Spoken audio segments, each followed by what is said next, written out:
Welcome back. Sorry, phone call. One second. Hello? Yeah, I'm trying to record a video right now. I don't have time to play Digimon. Sorry. Talk to you later. Bye. Alright, anyway, welcome. God damn it. Hello? I just told this to someone else. I don't have time to play Digimon right now. I'm trying to make a video. Has this ever happened to you? Do you feel like you have just too many friends trying to play Digimon with you? Don't worry. We have just the deck for you today. Welcome back everyone for another video. Today we're going to go over my Store Championship winning Security Control deck list. This is one of the most powerful decks in the Digimon format and one of the most hated Digimon decks of all time. If you are a kind of a monster like me and actually enjoy playing this list, or you just want to play a strong deck that is very capable of winning any given event, here is a solid base list for you. Anyway, let's get right into it. So here is my list. I'm trying a lot of unique tech cards for BT10, trying some new stuff. This might not be the most optimal list, but I just wanted to try and use as many of the new cards that can really fit in this deck as possible. There aren't a lot, but the ones that we do include are very powerful. Let's get started. We start with for Vixilon. Vixilon allows us to draw a card when we play an option that costs 2 or more. One of the best ways to cycle cards with security control. It's less dependent than Ophanimon, who requires us to swing when we're low. And this one allows us just to play options and get value. It means we can't swing with our Salomon as freely, but it allows us to also draw cards in the early game. Then we have for Salomon. This is the best rookie for security control in general. Allows us to heal when we're getting low on security, and all-around great card. Just the ideal rookie for this type of strategy. Then we have for Magna Engine. This is the core of security control. One of the best cards ever printed all the way back in BT1. It's just a house. Just being able to recover, and with the support that they released, this card just keeps getting better and better, and it stays relevant every meta we've ever been in. The fact that you get to play a card and heal while also setting up a body to go into a really powerful level 6 is just an incredible resource for any kind of deck, especially decks that heal like this one.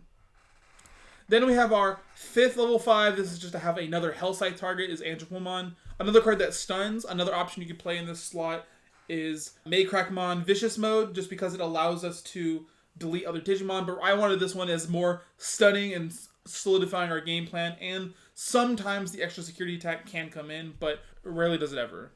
Next up, we play a Junomon. Junomon is one of my least favorite level 6s for this deck, but I think you have to play the Juno Loop to beat any kind of control mirror. Otherwise, they'll just be able to deck you out, and you won't be able to deck them out. So we have to play this. It's decent. I never really got to use it in my tournament. I just used the Grab Death X once. Other than that, it's an okay card. Just something you have to play.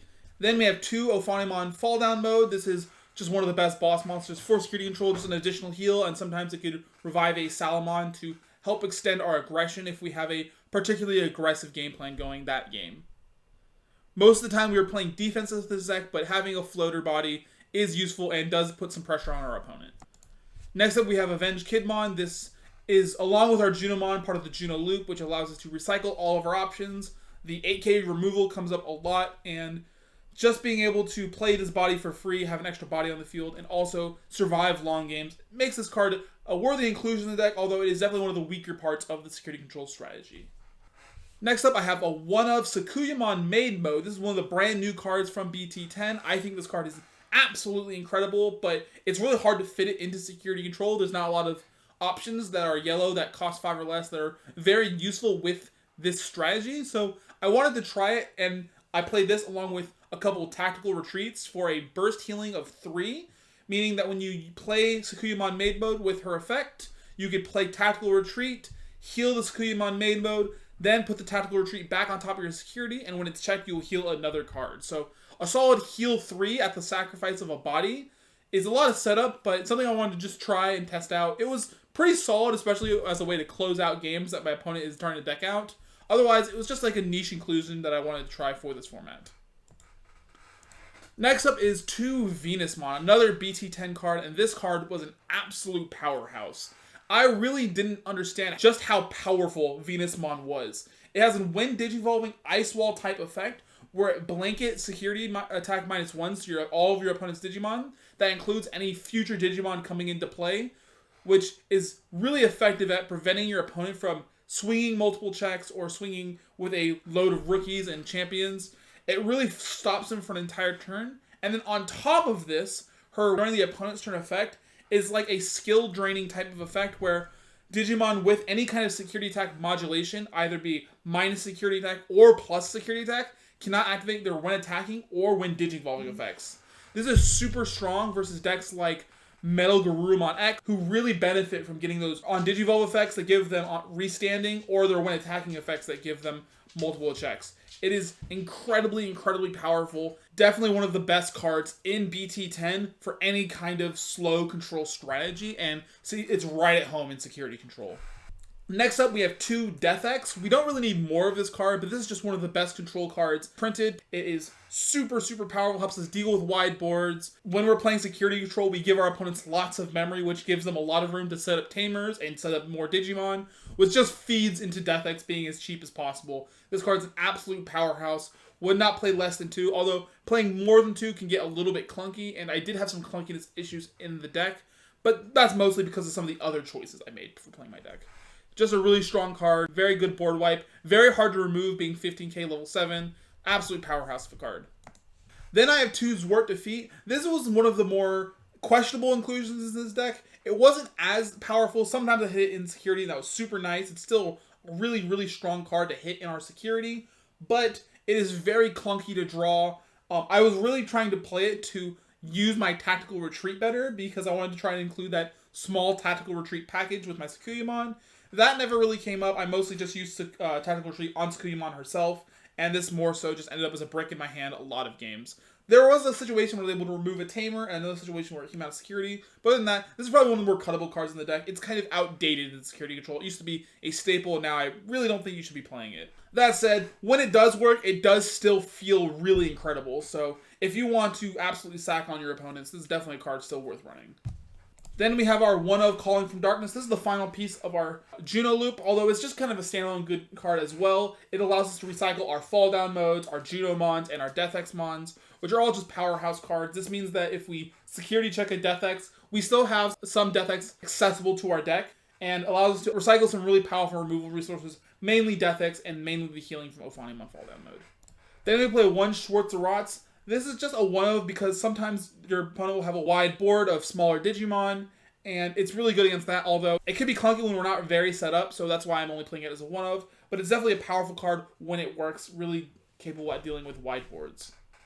Then we have one of the new bread and butters of security control. The purple-yellow combination for security control is just an absolute blessing, allowing us to recycle our Magna Engine and remove threats. This card is very, very powerful. We get to discount it with some of our purple Tamers. This card is absolutely incredible, being removal and healing in one card.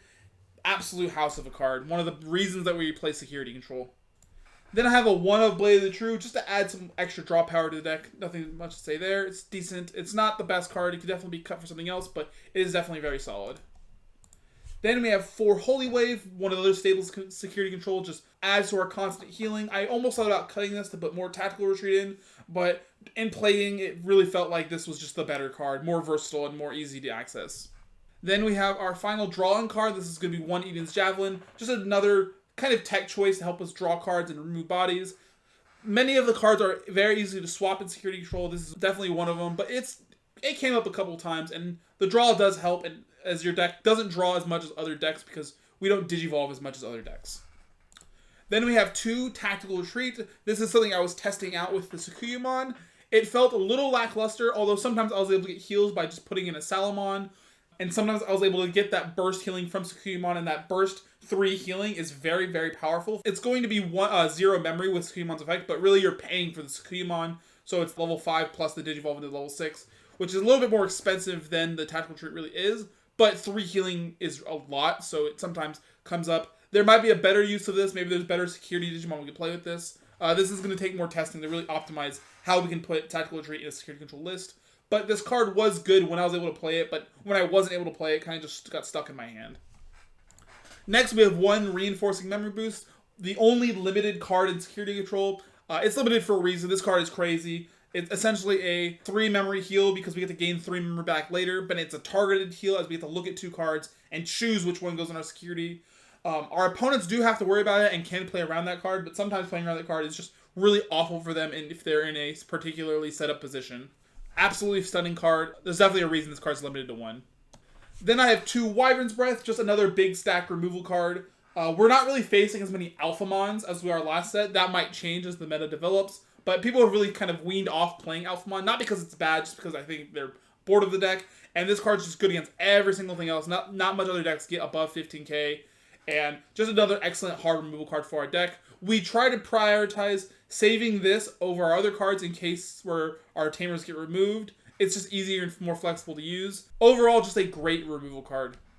Then the other reason we like to go into the yellow-purple package is Chaos Degradation. Probably the most powerful single target removal in the game currently. There's very little that stops this card from working, except for exactly Congo. Otherwise, your opponent just can't deal with this card. The only small downside of this card is that if you have lethal on board and they hit this, sometimes it heals them and you can't quite kill them. But that really doesn't matter for our deck since we are excellent at playing the slow game. Our deck has just infinite grind power. We have so many options in removal. It's really hard for our opponents to deal with. Our death hexes are super strong and recyclable. All that said, this card is just an amazing card. It's very hard to protect your Digimon from this card and generally wipes out any board. The only issue with this card is that it does have that purple, so if you're playing against a deck that has Tamer deletion or we just haven't seen our purple Tamers yet, we can't really play it from our hand and it can get clogged up in our hand. But otherwise, this card is an absolute staple. One of the main reasons we play the purple engine in security control. Finally, we have our Tamers. We're going to have 4 Mimi. This Tamer allows us to tap to gain memory. We can use it to make our opponent's options more expensive, or we can use it to make our healing options cheaper. All around, really flexible card and very strong for security control. Then we have 3 Kari, our other stun card. It's not as cheap or efficient as our Mimi, which is why we play more of her, and only 3 of this. But this card is still really strong. It prevents our opponent from getting multiple swings in, as sometimes them swinging will allow us to pass turn. Makes some of their turns very awkward. These 7 cards kind of just make up as like trap engine of making it very difficult for our opponent to do stuff on their turn. And that's what we like to see when we're playing a control deck like this one. Finally, we have 2 TK. I looked at my build. I saw I had a multitude of yellow cards in my deck. So the amount of non-yellow cards was very low. So I wanted to play TK over Kari for the extra consistency. There are some really powerful yellow cards I would like to grab out of my security. Maybe a rookie to start my plays. Venusmon because it's just an absolute house of a card. Magna Engine to start getting my plays rolling. It's a very, very strong card. There's a lot of good targets.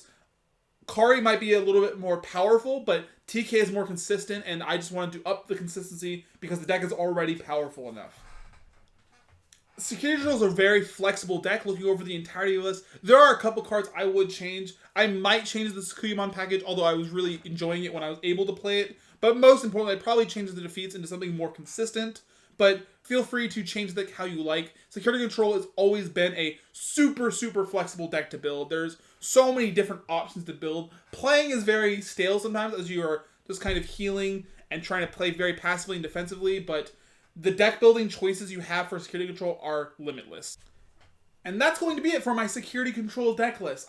This deck is very, very strong, an easy tier 1 contender for the format, and I hope you enjoyed the video. If you like this deck profile, or even if you just are appreciating seeing what this list looks like so you can try to counter and interact with it, make sure to do the YouTube thing down below, and I will check you all out in the next one. Peace out.